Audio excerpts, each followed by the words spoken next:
أسطورية. أول شي ننزل زيت زيتون، طبعا بنكثر شوية لأنه بنعتمد على الزيت الطبخة هذه، ما راح نضيف موية إلا حاجة بسيطة، وممكن ما نضيف. ننزل البصل والفلفل، لازم نزود النار.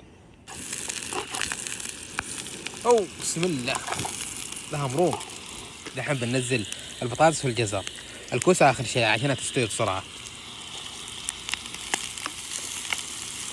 خليه يستوي معانا، وبعدين قبل ما يستوي نحط الكوسة. الحركة هذه تنكه الإدام نكهة رهيبة والله. ودحين بدأ يستوي معانا الجزر والبطاطس، بننزل الكوسة.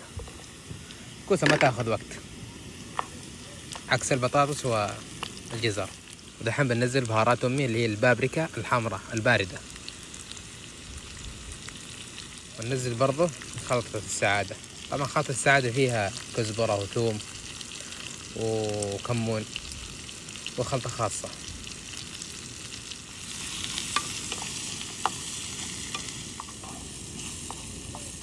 اللي يسعى البهارات، هي البهارات متوفرة بالحبة والباكج، بس الباكج على وشك النفاذ.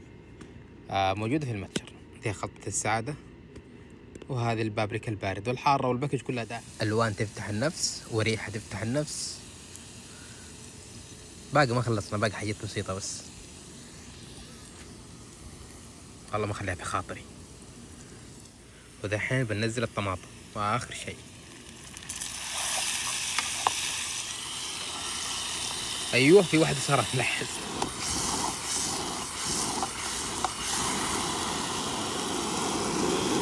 ملح، وهذه النتيجة النهائية. مقمر صح؟ على خبز عادلوا معاه قرص دقيق تكمل، وحقنة. يا أخي والله هذا لبن، لكن نسيت أجيب لي كوب، خليته في هذه الطاسة. خلونا نجرب. بسم الله. هذا الفلفل أبلك بس واحدة كذا.